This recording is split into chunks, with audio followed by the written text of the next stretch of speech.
Welcome to All Things Policy, a daily podcast by the Takshashila Institution. We are a bunch of policy nerds based in Bengaluru, and we like bringing fresh perspectives to Indian affairs and Indian perspectives to global affairs. So grab a cup of coffee, sit back, and join us for today's chat.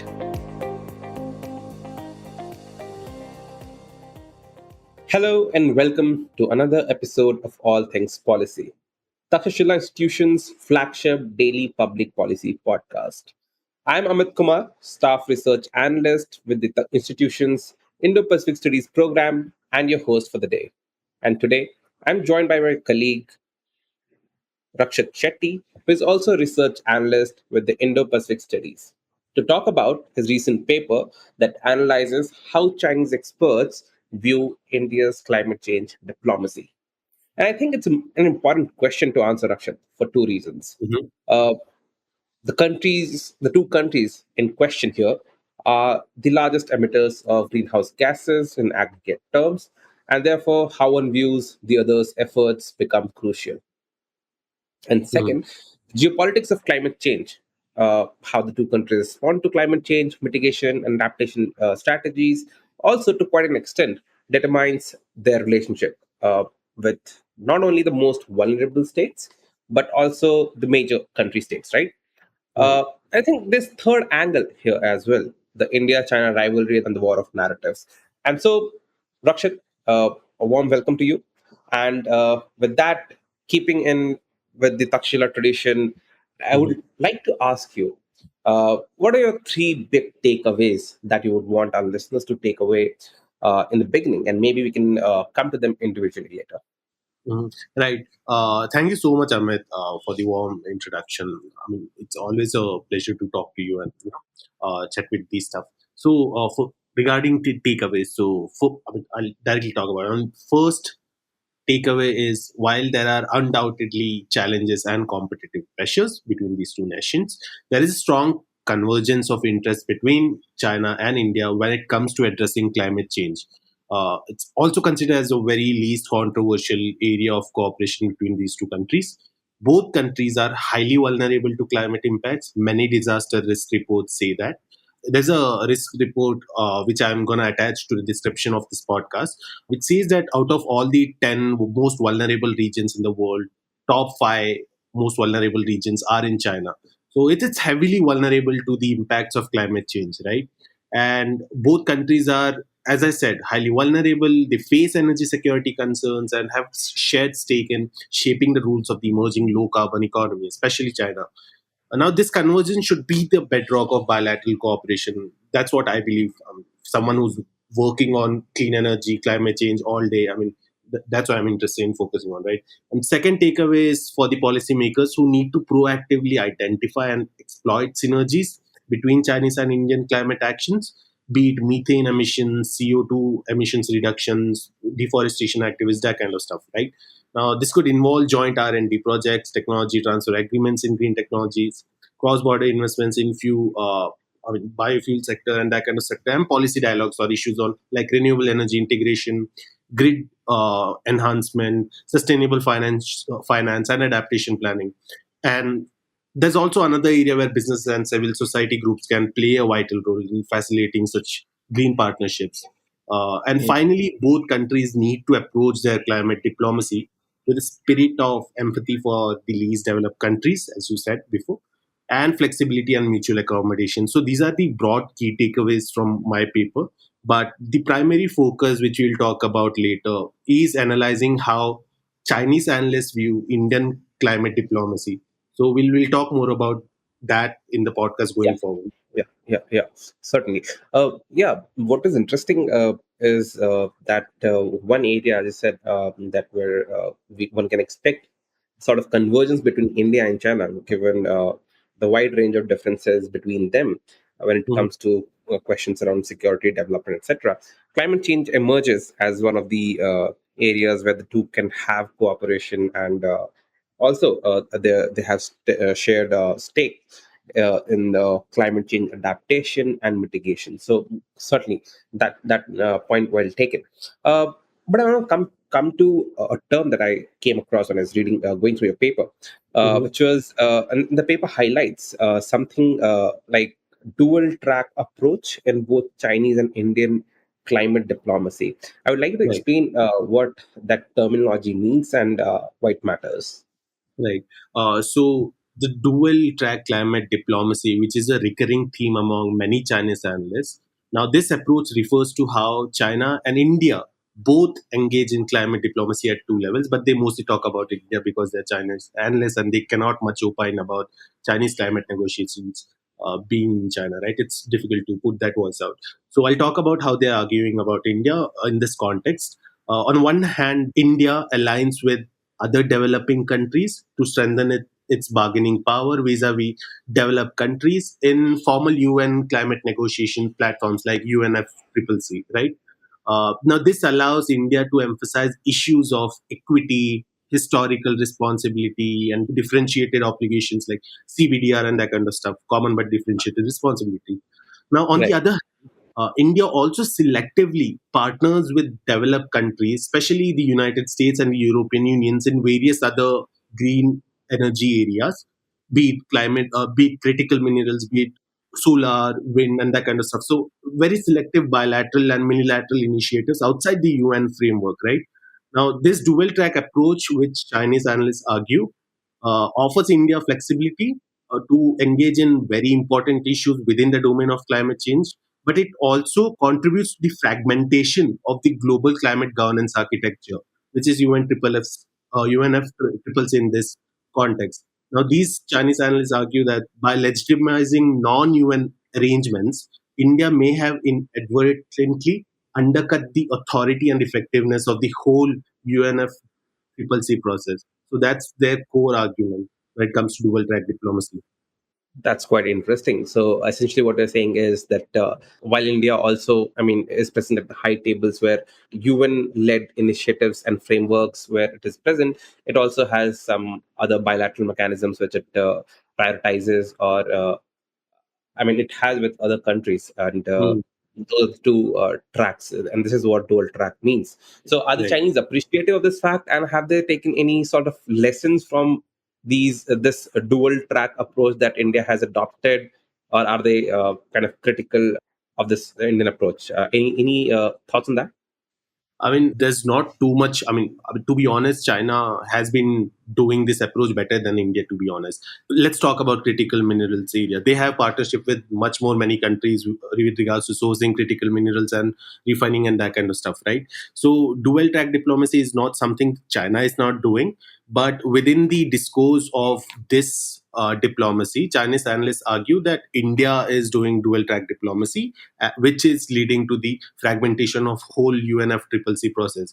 So China itself is engaging in it, but the hypocrisy is that the authors only highlight India's engagement in this diplomacy. So yeah. Exactly. And I'd like to pick you up on another strand of thought that, Hmm. again, I came across in the paper, was that the Chinese commentators often have argued that India prioritizes development goals over climate action. Hmm. But isn't that the case with the Chinese themselves? One. And second, it's the same thing, right? What you're saying just a few seconds earlier, that kind of hypocrisy on Chinese part, that while they do it themselves, it's fine. But when a fellow country tries to adopt some of what it itself does, it becomes a matter of concern for them. Right, exactly.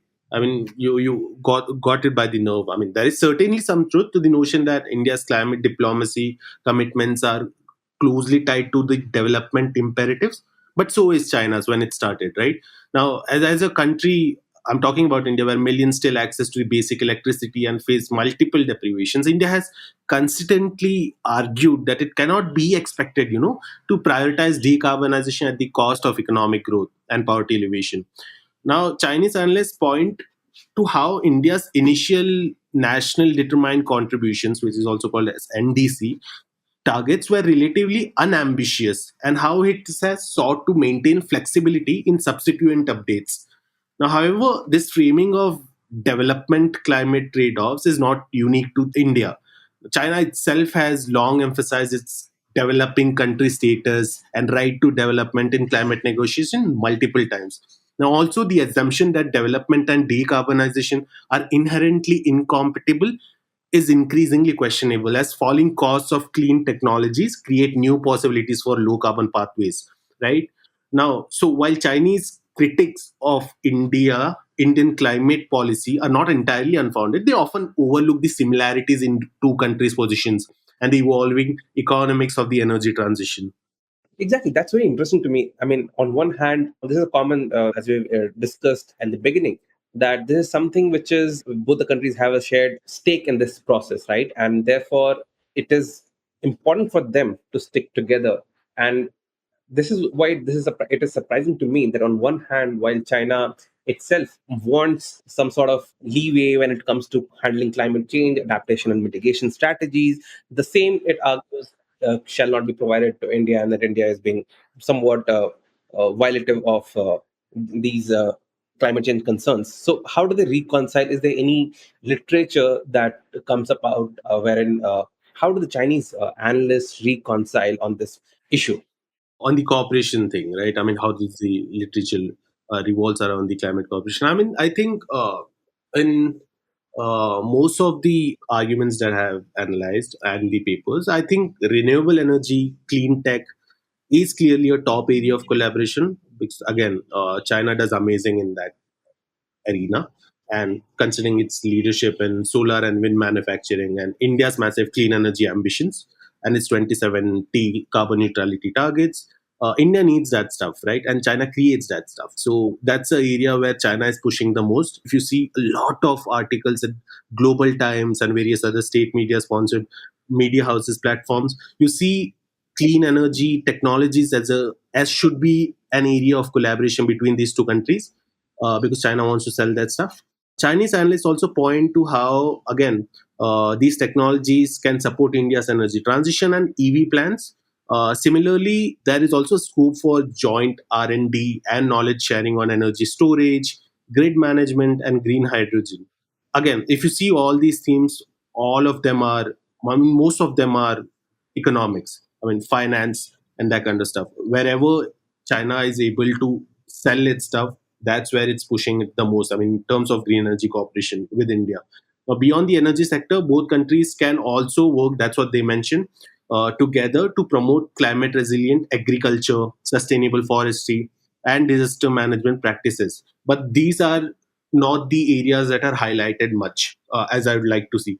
At the multilateral level, I think China and India could coordinate their positions to ensure ambitious outcomes on issues like finance mitigation, adaptation, and nature-based solutions.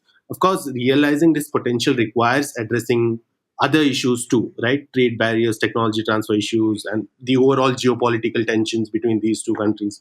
But given the scale of climate challenge and their complementary strengths, I think both of these countries, their cooperation could be very transformative for the entire globe, not only for these two countries.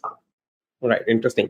One question, follow-up question that I have here is, given the geopolitical context and how it has changed over the last few years, especially from 2020, and there has been a lot of inhibitions and reservations on Chinese investments and Chinese engagement in Mhm. India's tech sector or the climate change, energy sector, etc. Are there any evidences to suggest that these cooperation mechanisms have also seen kind of have taken a back seat in when it comes to the bilateral cooperation between these two countries? Any thoughts on that? I mean, officially at the official level, it's the 2009 agreement that's been quoted a lot. The 2009 agreement on cooperation on addressing climate change between India and China. But again, after that, there have been no major agreements. There have been joint declarations, 2012 or 2013, I guess. But there have been no bilateral major agreement or that kind of document signed. But yeah, whatever happens between the corporation, it's based on a firm level kind of investments. I mean, BYD has their investments in India. They have their own private head in India, Rajiv Chauhan, and that kind of stuff, right? But at the official level, there has been not much involvement when it comes to climate change, and much of the level has been organizational level involvement and agreements, that kind of stuff in India, at least India and China. Right. That's good to know, Rakshith.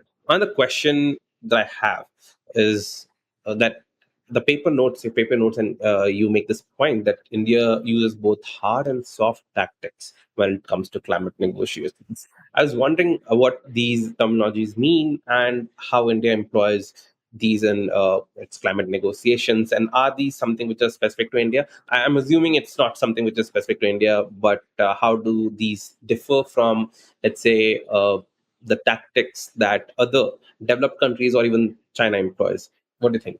As you rightly said, it's not something unique that only India practices, right? China practices too. China practiced very efficiently when it engaged in its climate negotiations post 2000s to 2010, when China actually pushed a lot on multilateral forums. Now, according to Chinese analysts, these two tactics that you just mentioned, India's hard tactics and soft tactics, right? India's hard tactics include forcefully articulating its low per capita emissions in multilateral forums whenever they get questioned about the high methane emissions or CO2 emissions. They play a card.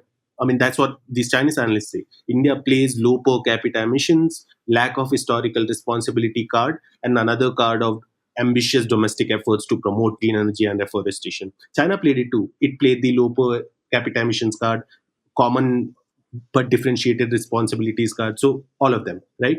Now they also argue that India has used these arguments to push back against pressure for developed countries and to demand greater financial and technological support, which China did too. Now in UN negotiations, they argue that India has also aligned with themselves, I mean China and other developing countries, to defend principles of equity and common but differentiated responsibilities. Now, these are all the hard tactics. On the other side, these analysts argue that India, on soft tactics side, has sought to enhance its global image by shifting from a naysayer to a more constructive player. You know initiatives like International Solar Alliance and Mission Life Lifestyle for Environment, which was released by our Prime Minister Modi. These initiatives have aimed to project India's climate leadership, right? This comes under soft tactics, that's what they argue. And India has also used its G20 presidency to advance issues like sustainable lifestyles and climate finance. Now, they argue that these soft tactics reflect a savvy use of climate diplomacy to bolster India's soft power. So, these are the revolving narratives on those papers. Okay, interesting. And picking up on just what you said, I don't know. I have a follow up question. But you said India competes with other countries when it comes to climate finance, and so I don't know. I want to know how effective has India been in that regard in attracting when it comes to UNFCCC has a lot of funds created under its ambit, which gives climate financing or offers finances to developing countries, and of course both India and China themselves are, I think, eligible to claim those Hmm. finances, right? But how does that in India's eligibility and a demand for such climate finance clashes with I mean, of course it should clash with the demand that is made by other developing countries and even China, right? I'm wondering how China or the Chinese analysts view this competition between India and other developing countries, and if there is some sort of friction between even China and India with regard to climate financing, and how Chinese analysts view those issues. Great questions, and I think this was one of my favorite insights when I was doing this research. I mean, most of the Chinese experts argue that India's relationship with other developing countries regarding climate finance is characterized by both cooperation and competition. Right? Let me talk about both of them. Now, they argue that India, for instance, firstly, we need to accept this fact that India is one of the largest beneficiaries of climate finance in the world. But people also tend to forget the population of India, the kind of climate initiatives that the India government is doing, the projects at scale that's going on, and everything. So naturally, if we divide climate finance per capita again, it's not much. So only talking about climate finance for a particular India, it's not completely accurate, right? I mean, for instance, India has advocated. I mean, this is what Chinese experts argue, that India has advocated for expanding the scope of REDD plus, which is a United Nations framework for reducing deforestation for developing countries. Now, they have argued that India has included and expanded the scope of REDD plus to include countries like itself that have increased forest cover. this new parameter allowed India to get much more climate finance. And this was seen as an attempt to secure a larger share of REDT plus funding, as I said, right, vis-a-vis other developing countries with high deforestation rates. Now, more broadly, India has been vocal in calling out inadequacy of developing countries' 100 billion per year climate finance pledge, which was delayed by 2 years. And there are many forecasts and many trends which say that the amount of money required is around like 3 trillion or $4 trillion by 2030 if you want to reach that 1.5 degree Celsius Paris climate agreement targets and everything, right? Now, as climate vulnerable countries in Africa and island nations demand greater adaptation and loss and fund damage funding, India will also likely face tough choices in balancing solidarity with its pursuit of finance and voicing with these for these countries, right? I mean, India is a finance too. So Chinese analysis suggests a degree of wariness about the implications of this competitive dynamic for South-South cooperation on climate change, which is also true. India wants to voice the global South narrative at these platforms for climate change, but again, it also needs the climate finance because the vulnerable area within this nation is huge, and we are also one of the most vulnerable areas when it comes to climate change impacts. And yeah, I think that's the major friction. That's what they highlight in their papers. Yeah, that's an interesting insight, at least for me, and I think listeners are would also find it quite insightful. I think as far as the competition between India and other developed countries, and even for that matter, China is concerned. Mm. But despite the challenges that you have just mentioned, the fag end of the paper highlights several areas of potential China-India climate cooperation. I know that you've alluded to Mm. some extent and in the early part of our conversation. But what are some of the most promising avenues in your view when it comes to the India-China climate cooperation? And do you think there is enough momentum in the bilateral relations to take this cooperation forward? Do you think the cooperation will become subservient to the geopolitical considerations going forward? Right. I think I mostly covered the areas of cooperation that they think, I mean, the official level to 2009 agreement is flown around, the 2015 joint statement and the 2022 joint statement at BRICS high level meeting on climate change also highlights this area of cooperation kind of thing. And a lot of articles at Global Times also points to specific areas where China and India can work together, right? As I said, green technology development and transfer.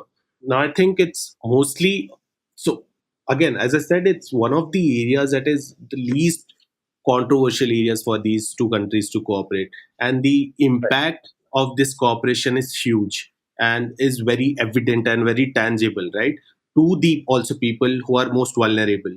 So I mean, potentially and ideally they should cooperate in these areas, but as long as the cooperation only involves technology transfer for a price like China wants to do, not the technical know-how, it will be difficult because India definitely wants the technical know-how of these technologies, right, for itself to develop it at a large scale and implement it across the nation.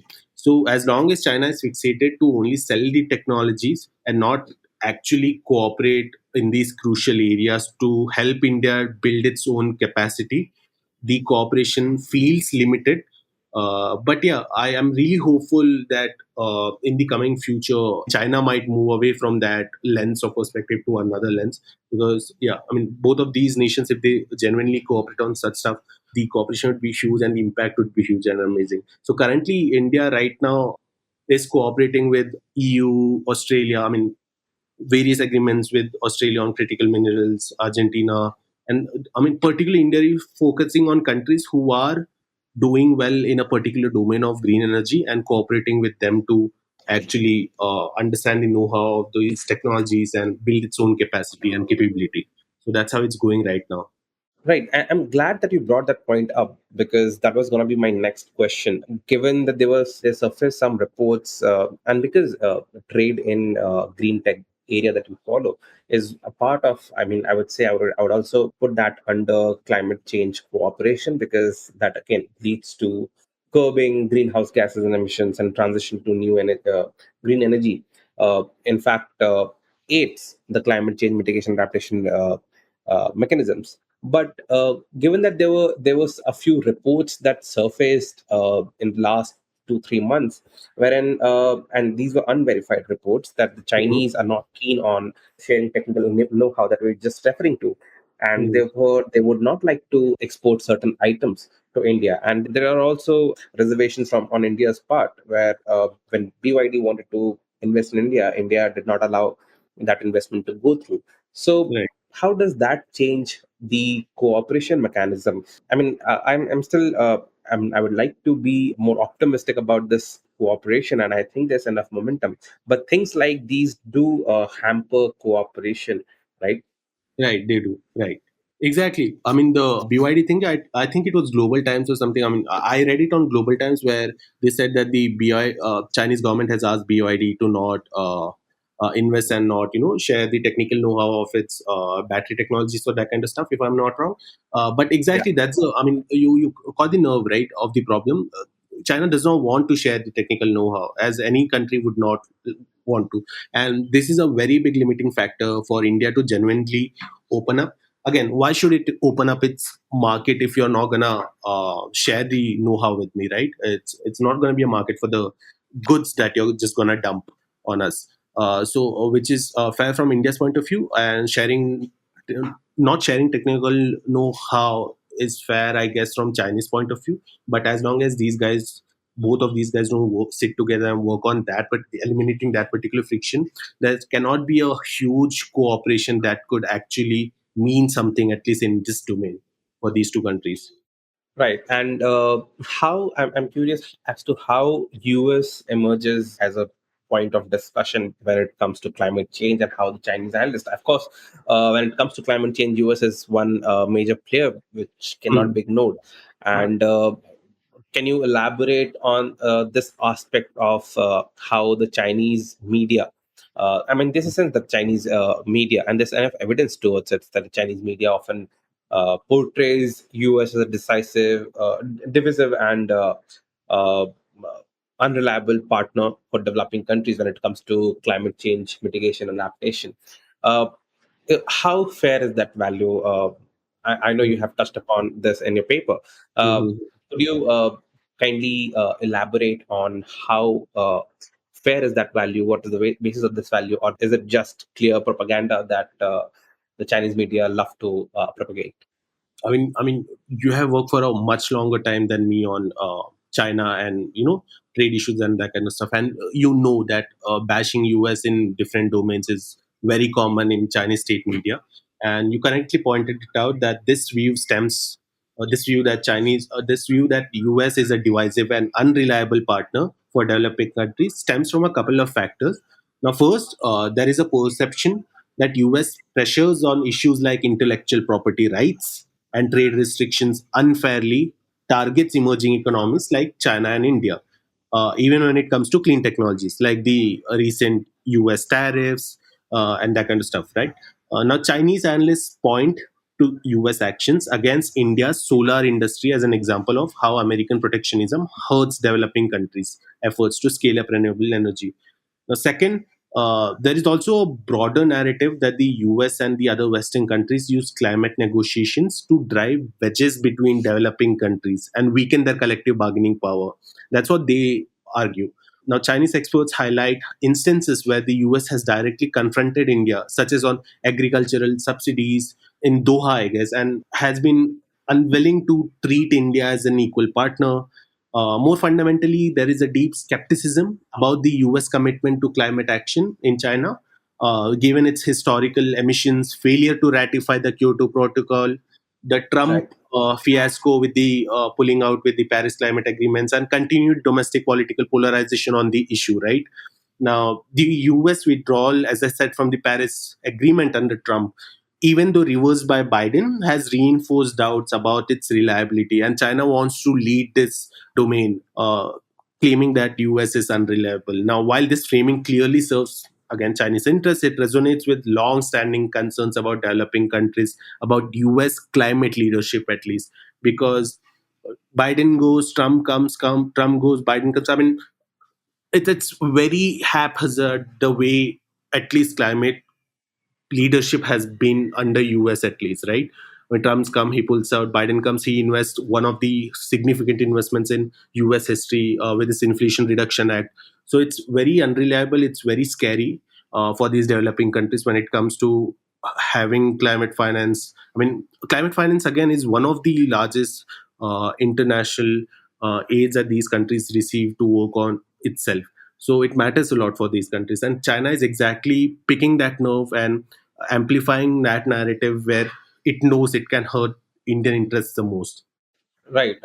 There's clearly a point and this value in the assessment that the US is not a Mm, reliable partner, and that's the concern that is shared by a lot of developing countries. I mean, and it's just not specific to the US, but the West and the developed world in general.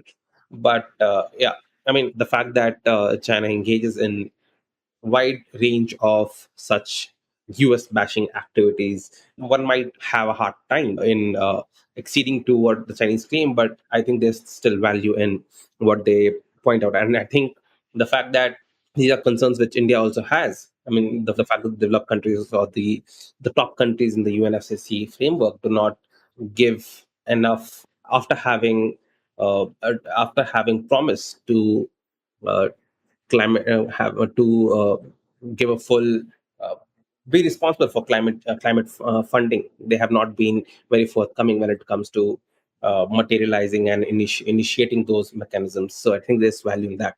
mm, Lastly, I would like to ask you on pick you up on the potential China, India, Russia cooperation that you talk about in the Arctic in your mm, paper, and you say the paper touches upon the geopolitical dimensions of climate change and mm, how a China, India, Russia cooperation in the Arctic is coming up and might be possible.